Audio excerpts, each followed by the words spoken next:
উত্তরা পূর্ব থানা আওয়ামী লীগের শিক্ষা বিষয়ক সম্পাদক মোহাম্মদ শাহিনুর মিয়া সহ কয়েকজন নেতাকে আন্তর্জাতিক অপরাধ ট্রাইব্যুনালে হাজির করা হয়েছে এবং এই মুহূর্তে ট্রাইব্যুনালে আছেন আমাদের সহকর্মী মহসিন কবির। বিস্তারিত জানতে আমরা যুক্ত হচ্ছি তার সঙ্গে। মহসিন, এই মুহূর্তে আমাদের দর্শকদেরকে জানাচ্ছিলাম যে 5 জনকে ইতিমধ্যে ট্রাইব্যুনালে হাজির করা হয়েছে এবং সাবেক মেয়র আতিক এই মুহূর্তে রিমান্ডে থাকায় তাকে সেখানে হাজির করা হয়নি। আরও তথ্য নিশ্চয়ই আপনার কাছে আছে, জানাবেন।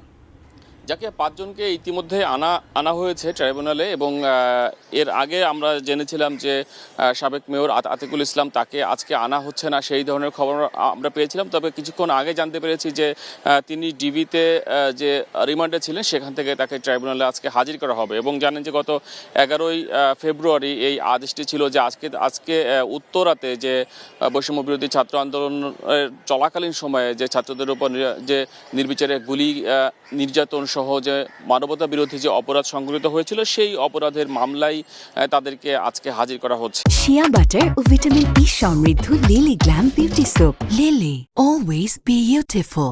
এবং এই মামলায় অন্যান্য যে 6 জন গ্রেপ্তার রয়েছে সেই গ্রেপ্তারকৃত যদি আতিকুল ইসলামকে কিছুক্ষণের মধ্যে আনা হয় তাহলে 6 জনকে হাজির করা হচ্ছে এবং যে সকল আসামি এখনো গ্রেপ্তার হয়নি তাদের বিষয়ে হয়তো ট্রাইব্যুনালে জানতে চাইবেন। এবং জানেন যে ট্রাইব্যুনালে যে কার্যক্রম চলছে সেখানে বেশ কয়েকটি মামলার তদন্ত প্রতিবেদন জমা দেওয়ার জন্য ট্রাইব্যুনালের পক্ষ থেকে বেশ কয়েকটি ডেটও কিন্তু দেওয়া রয়েছে বিভিন্ন মামলার। এবং আগামীকালের একটি মামলায় সাবেক যে বেশ কয়েকজন মন্ত্রী, আওয়ামী লীগের শীর্ষ নেতা তাদেরকে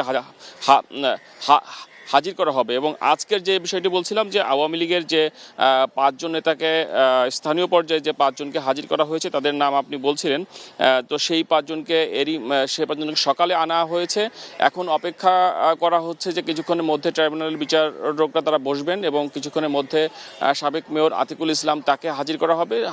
হাজির করার পরই হয়তো তাদেরকে ট্রাইব্যুনালে হাজির করার পর ট্রাইব্যুনালের যে কার্যক্রম সেই কার্যক্রম চলবে। তো আমরা নিশ্চয়ই পরবর্তী সংবাদে আপনাদেরকে আরো বিস্তারিত বলতে পারবো যে আজকে ট্রাইব্যুনাল কোন ধরনের আদেশ দিচ্ছেন কিংবা এই যে 6 জন আসামিকে যে হাজির করা হয়েছে তাদের বিষয়ে কোন কোন আদেশ দেন সেই বিষয়গুলো বিস্তারিত জানতে হয়তো আরো কিছুক্ষণ অপেক্ষা করতে হবে।